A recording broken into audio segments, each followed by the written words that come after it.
That Texas-Oklahoma game. It is 12 Eastern. I apologize for that. The November issue of Men's Fitness Australia features Ronda Rousey. She's the first woman to grace the cover, and the undefeated UFC champion is going to join us tomorrow right here in studio. Can't wait for that, so you don't want to miss First Take. She will be here with us. We reported yesterday that Miami fired their head coach, Joe Philbin. Now it's Ryan Tannehill that is feeling the heat. According to multiple reports, Philbin told the Dolphins practice squad players to go easy on Tannehill so the quarterback could get some of his confidence back. Reportedly, Tannehill was throwing so many interceptions in practice that he was frustrated to the point where he would talk trash to certain practice squad players. After they would pick him off, quote, listen to this, "Enjoy your practice squad paycheck, enjoy your practice squad trophy." If that is true, just wow. Stephen A., your reaction? The operative sentence is, if that is true. Because we don't know. Yep. If that is true, Tannehill has lost his team. Because that is as low class as it gets. If that is true, the only reason Tannehill didn't get punched in his face is because guys were on a practice squad and they want a chance to be in the NFL, and obviously you saw what happened with the Jets. Or the coach had instructed them to take it easy on the starting quarterback. You know, well, keep in mind, Skip, that according to the reports, once the coach had instructed them to take it easy on Tannehill, what they did was stop running altogether whenever he snapped the ball. They showed no respect for him. You're the starting quarterback, paid $95 million, $45 million in guarantees, and practice squad players have to take it easy on you. How in God's name can you be a leader? I mean, that's worse than anything I could imagine with Jay Cutler. I mean, let me apologize to Jay Cutler. For you to say that, I've never even heard that about. Did you just say let you apologize? I have to apologize to Jay Cutler because I never even heard anything that bad about him. I never even heard anything that bad about him. Where the practice squad has to take it easy on you, and they're so annoyed and disgusted with the human being that you've revealed yourself to be that in protest, as practice players, they sat up there and said, we just going to let them throw the pass. Because we can't win. We damned if we do, we damned if we don't. We get up in them, the coach going to protect them. We intercept them, the coach going to protect them. Okay? We take a light on him. We ain't accomplishing anything for ourselves, so why bother? That is the epitome of losing your team. I mean, that incident alone warrants Joe Philbin being dismissed as head coach of the Miami Dolphins. And I take no pleasure in that. I don't want this man fired and having to lose the ability to provide for his family. I hope that he lands another job as a coordinator tomorrow. He's just not head coaching material to me. He's a coordinator. So with that being said, let's be clear about something here. The real issue is Tannehill. The real issue is the fact that practice players are picking you off. The real issue is that you lost to the Jaguars, okay? And obviously you just lost to the Jets, okay? You're not having a good season. You're 1-3. You got wiped out by the Bills. You got wiped out by the Bills at home with Warren Buffett in attendance with your owner, Stephen Ross, okay? I mean, you were so bad that Warren Buffett wouldn't give you stock options. That's how bad Ryan Tannehill and the Miami Dolphins were that day. I mean, please. So when you look at it from that perspective, here's the bottom line. This new guy, this was Dan Cunningham, is that his name? Dan Campbell. Dan Campbell, right? I got to admit to you, Skip, he's just a tight ends coach. And in one press conference with him, I saw more in 3+ years with Joe Philbin. I'm with you. And I said this, I looked at him and I said to myself, well, he's not going to have a problem getting in anybody's face. Right? No. I mean, do you see how massive this dude was? I was sitting there saying, are you sure he ain't playing? Are you sure he ain't playing? He was a player. He looks like he can play right now. That's a big boy. That's a big boy. So I'm looking at it from the perspective of, this is the kind of guy that can get in a dude's face. Let's go. This is what you need to do. This is your job. If I'm him, I'm calling Ndamukong Suh and the crew up in there today. What do y'all want to do? Ndamukong, you were the man on Detroit's defense. What did y'all do in Detroit? What is it that you want to apply here? Offensively, I'm looking at Tannehill.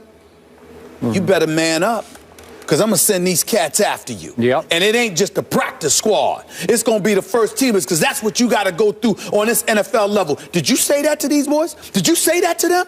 Money or no money, you're going to apologize right now. Because if you don't, I'm going to send them after you like a pack of wolves. Deal with it. You ain't play no games here. It's football. Every Sunday, okay, because we're going to save money, because we damn sure don't expect to see the Dolphins on Monday Night Football. I haven't looked at the Monday night schedule in the last week or so I don't remember. But I don't expect to see the Miami Dolphins on Monday Night Football with their mediocre selves. Yep. Walking piece of mediocrity that they are at this moment. I wouldn't give them mediocrity. Right? Listen, I'm saying you Dan Campbell. You're going to roll up on Tannehill, because that's just bougie, it's uppity, it's elitist, and it just speaks to, you don't say that to cats. Okay, what if you're the new interim coach looking like you could still play, and you roll up on him and get in his face, and you completely wreck what's left of his confidence? Well, Is that not possible? I'm not saying that you disrespect him. I'm saying that you highlight that he has no right to be disrespectful to other people. Now, if you can't do that, you ain't head coach material. It's just that simple. Okay. If you can't do that, if you can't remind somebody that you're supposed to respect your teammates and you ain't supposed to belittle them like that, then you know what? I'm going to send them at you like a pack of wolves, because this is what you got to deal with on Sundays, what you getting a break here for. You know, I must remind everyone, we got thrown this story on the fly as it broke yesterday, and so we were off the top of our heads. I had forgotten that the interim coach that Philbin replaced was none other than Todd Bowles. That's right. Are you kidding me? And the finalist was Mike McCoy for the Chargers. So he takes his team takes his team to the playoffs his first year in San Diego. And Todd Bowles, even though we like Todd Bowles a lot and we appreciate the job that he's doing, it's only 4 games in. I understand. McCoy took the Chargers to the playoffs. I'm betting on Todd Bowles. So am I. I'm betting on him. So am I. Yep. Okay, so back to the story. Look, I don't want to beat this to death. I've been on record before Tannehill's draft. I just never loved him for exactly this reason.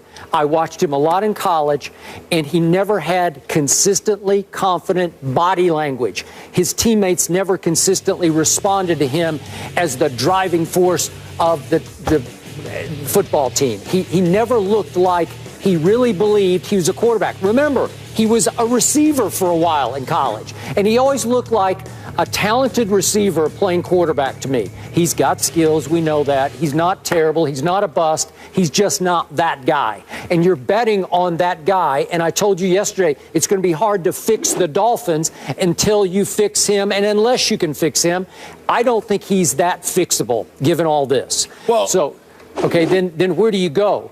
And let me do this about Stephen Ross. You've read a lot about him, talking about South Beach, talking about wealth. He's an A-lister, right? He wants to have A-lister celebrities in his box during games. But why don't you hire an A-list coach? Because how do you pick Joe Philbin, the offensive coordinator at Green Bay, who didn't even call plays? How do you do that? Because he's a nice guy, because he's impressive when you talk to him, because he comes across as a guy I could get along with? Why wouldn't he supposedly flirted with Harbaugh? I don't know what went on. He denied it, but whatever. But why don't you go get a big guy? You could go get, you can afford it, you know, go get a big guy, some big name. I don't know who it would be, but start over with somebody who will turn everybody's heads in South Beach, because it's hard to turn heads in South Beach because there's a lot of distractions, as you always point out, right? Yeah. Okay, all right. Well, that's what I'm saying. So, Joe Philbin? Are you kidding me? Stephen Ross hired Joe Philbin? I ain't gonna lie to you. Those one of those rare cases where looks ain't deceiving at all. What you saw was what you got. To be honest with you, with Joe Philbin, let's just call it what it is. I'll leave it at that. What I will tell you is that I look at a guy like Dan Campbell. He looks like a football guy. The press conference was so telling, too. Well, I mean, he looks like a football guy, and he's going to tell you what needs to be done. Let's give him a chance and see what he does. But clearly, Philbin wasn't the guy. And when you look at a guy like Tannehill, here's the reality. He's only completing 56% of his passes. Now, they don't have much of a running game. That's the bottom line. They got the worst one of the worst running games in football. There's no question about that. They got the 30th ranked offense. He's been sacked 10 times. We ain't even counting how many times he's been hit. So when we look at it from that perspective, when you hear this kind of stuff, you literally have to wonder. You're not just playing for the coach and for the team and for yourselves. Yep. You're also playing to help the quarterback. And when you have an internal, subtle desire to see the quarterback fall flat on his face, that doesn't help your franchise. Nope. So somebody has to address, if there is any truth to this report, somebody has to confront Tannehill. And that has to be addressed. Those are the two things. Tannehill has to be addressed, and the defense, I don't mean literally, of course, but figuratively speaking, the defense has to be handed over to Ndamukong Suh, who does have a rep that he brought from Detroit. Can you get in Suh's face if you're Campbell? Well, I wouldn't go that far because it is Ndamukong Suh. That is a massive. You can talk to him. I don't even know. You can talk to him, but you can ask. You know what I'm saying? And he's not the kind of dude you can tell. That's a massive boy. But what you can do is say this. You know, when you were in Detroit, y'all had a top-rated defense. Tell me what you did. Tell me what you think, based on our personnel, we should do. And you know what I'd do? At least the first week, I'd listen to Ndamukong Suh. Whoever's running the defense, come here. Listen to this dude right here. What you say? The mayor down there. What you say? I am the mayor. He's got the key to the city. Yes, I got the key to the city. But what I'm saying to you is this. That's what you need to do with Ndamukong Suh. Come here. Okay. You need to listen to him. Whatever he say, just try it. Just try. Let's appease the big boy. Because when he ain't right, what is right? You don't want. It's one thing for him to be mad against opponents. For him to be mad internally, that makes life very, very difficult. Because what you gonna do about him? You can't get security to do anything about the Ndamukong Suh. Nope. No, just, hey, what's wrong with trying? What you need? Do you need anything in Ndamukong? Can I get you a cup of coffee? Do you like Starbucks? You want a vanilla latte, small or large? What do you want? I don't know if I go that far. What can I do for you? That's what I would be doing with Ndamukong Suh. The three key words, though, which you mentioned, if it's true. Monday, December 14th, guys, they are on Monday Night Football. Really? Giants come to town. Really? I wouldn't mind being in that's that a one. cakewalk for the Giants. Would you guys want to go on the road for that? You know what? Nice. I might go. You know, Ray Lewis, Trent Dilfer, Steve Young, they have invited me. The South Beach, Monday Night Football, that don't sound like a bad option. I'm just saying. It might happen. I like it right here in the studio. Okay. I'll stay here by myself. No. I don't want to see a Giants cakewalk. Come on. Somebody get this. I think he's trying to jinx them. That's a whole other story. They're going to win 7 in a row. Stop saying it. Now I'm getting nervous about it. But we stay in New York up next. The Yankees are in the World Series push, but CC Sabathia will leave the team and address personal matters. We'll discuss that.